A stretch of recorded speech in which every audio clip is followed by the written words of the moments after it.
There are places that pull at time itself, not because of what they are, but because of what they're hiding. In the summer of 1908, deep in the heart of Siberia, something stirred beneath the earth. Something not entirely natural, not entirely from here. The records call it an impact. A meteor, they say. An object from space that exploded over the Tunguska River, flattening forests and shaking the world. But it wasn't a meteor. It was a message. Buried in the permafrost and waking too soon. I came to Siberia to interrupt its delivery. The air burned colder than expected. Not just a winter cold, but ancient. As if the ground had never truly thawed. Not even once. I stepped into the world just north of the Pakadmanaya Tunguska River. No cities, no steel towers, just sky, wind, and a forest that leaned in like it had something to say. A nearby village, barely more than scattered huts, sat like a question mark against the endless white. The people did not speak of the north, only gestured and warned. You go to the sky hole, then pray it stays sleeping.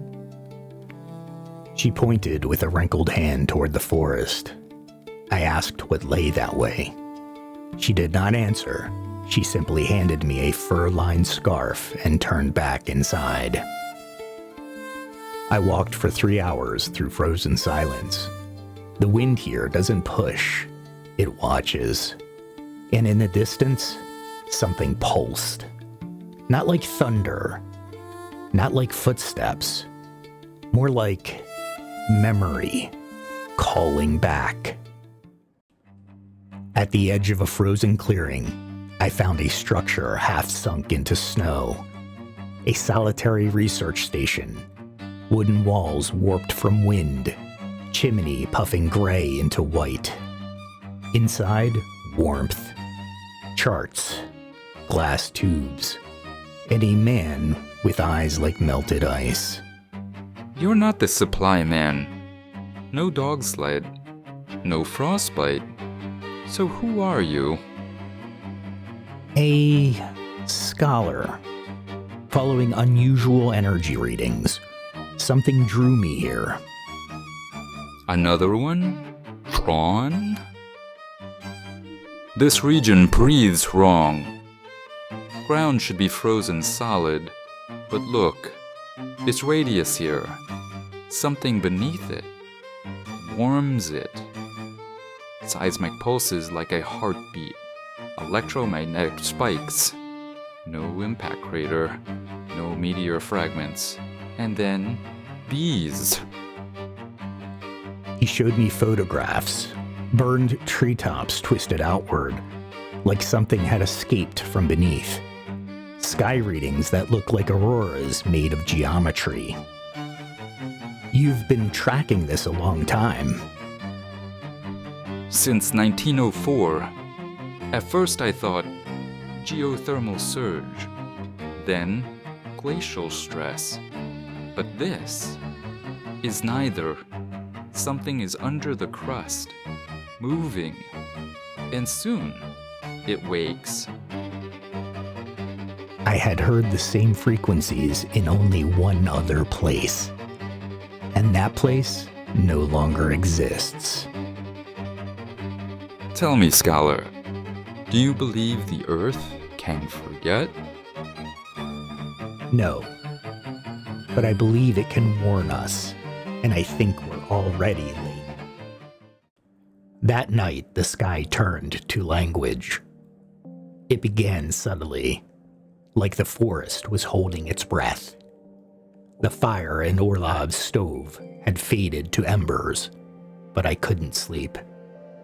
The wind outside had stilled, and something above called out. I stepped outside and looked up, and there, just beyond the veil of midnight, the aurora began to twist, not in arcs or ribbons, but in patterns, repeating, measuring, speaking. I don't know when I stopped seeing sky and started seeing something else.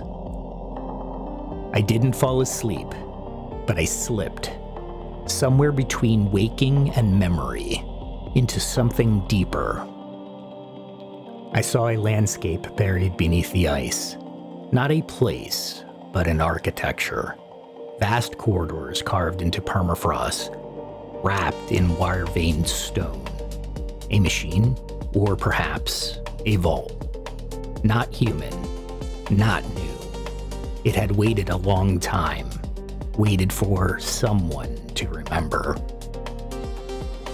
And at its center, I saw an eye, closed, breathing, dreaming still. A consciousness embedded in crystal. Not alive, but aware. Not mechanical, but intentional. And though it didn't speak, I understood. The earth hadn't buried it. Time had. And its time was coming back. I blinked. Back in the cold, my breath white in the air, my hands shaking. The dream, if it was a dream, had shown me what no map could, and worse, what no one would believe. There was something buried beneath the Tunguska, not waiting to rise, but waiting to be triggered, and I was running out of time. By morning, the stillness was gone. The wind returned, but something beneath it had changed, like the earth itself had exhaled. I traced the dream backwards, through coordinates burned into my memory, through rock patterns only visible from above. And there it was, a fissure, thin, deep, impossible to see unless you already knew it was there. I've descended into catacombs beneath lost cities, into collapsed vaults, forgotten observatories, frozen launch bays buried in Antarctic ice. But this was different. It didn't resist entry. It invited it. The rock face gave way to something else. Not carved, not natural, but molded. Like a wound in the world that had been stitched shut with frost. 10 meters down, then 20. The cold stopped biting. It watched. I reached a ledge, and then a surface. Stone? No, metal. Cold, smooth, and humming slightly under my gloves. Not ruins, not debris. Machinery. Alive, but dormant. And I wasn't the first to find it. Someone had already been here. Carved glyphs marked the edge. And one of them was Curia. They knew, and they hadn't stopped it. They had marked it, preserved it, like everything they worship, unchanged, unbroken, even if it ends the world. I had no more illusions. This wasn't an accident waiting to happen. It was a story waiting for its final chapter. And unless I rewrote the ending, it would be written in ash. There's a moment right before something awakens, when the silence becomes aware of you. And that's when I heard it. You're early, Elias. You always are. I couldn't see anyone, but I felt it. A presence. Not summoned by sensors or light, but by history itself. The Curia didn't need walls to arrive. Their agents traveled through time like mold. Not fast, but inevitable. This moment is not yours to shape. It has been marked, preserved. Let it unfold. Marked for destruction. For equilibrium. I had no doubt it was real, not a hallucination, not a memory. The voice came from the structure itself, or through it. like the bones of this machine had been wired for witness. Progress has its cost. This is the receipt. You would erase it. You would rewrite what the Earth remembers. No, I would redirect what it chooses to become. That was always the divide between us. The Curia believed in sacred stillness, in freezing time like amber, in letting every tragedy stand so that history could remain unbroken. But I've seen what broken becomes when no one dares to mend it. This ignition is calculated. It clears. It resets. And the myths that follow are useful. Then let the world build new myths on something better than fear. The structure was waking, and I had less than 1 day to reroute its memory. Not stop it, not seal it, but shape it, because the fire was coming, and it would rise with or without me.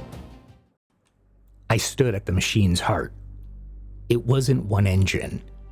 It was hundreds nested together like a recursive idea, each humming at a slightly different pitch. Crystal interfaces, magnetic channels, organic shapes forged in metal that didn't come from any known process. And in the center, a dial without numbers, a spindle without thread, just a sequence, waiting.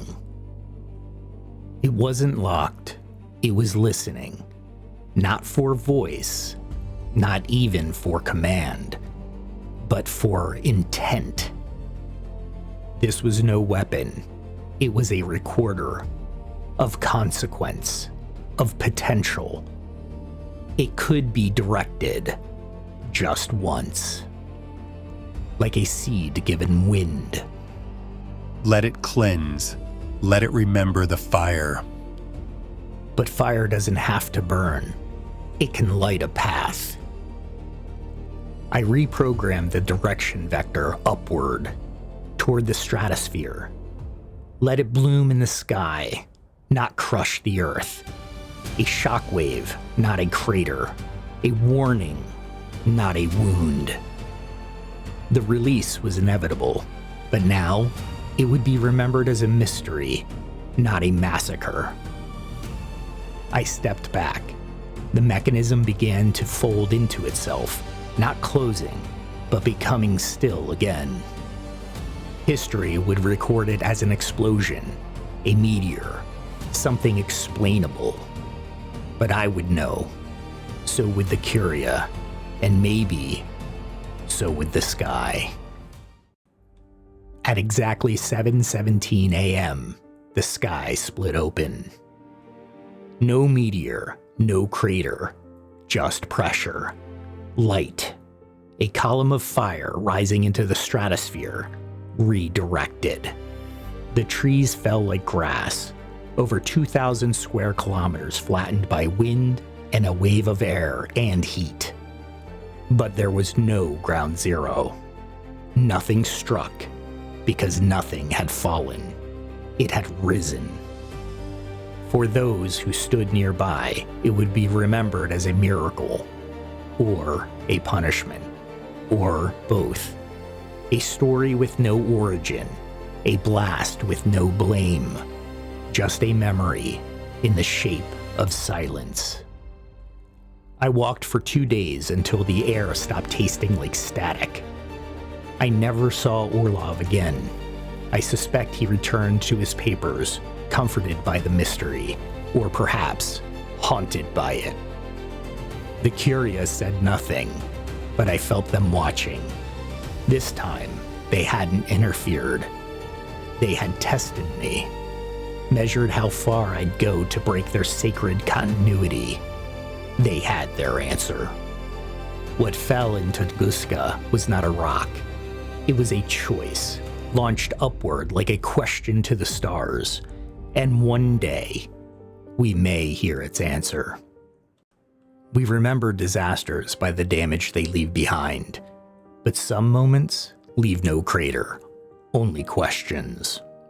Tunguska was never about impact. It was about ignition. A fuse buried long before our calendars. One that could have ended far more than trees. I didn't stop the fire. I changed its direction. Not erased from history, but rewritten in shadow. Made survivable. Mythic. And that's what it means to be reluctant. Not unwilling, but careful. Not to build with conquest, but with calibration. To understand that sometimes a future worth reaching requires a flame beneath the ice.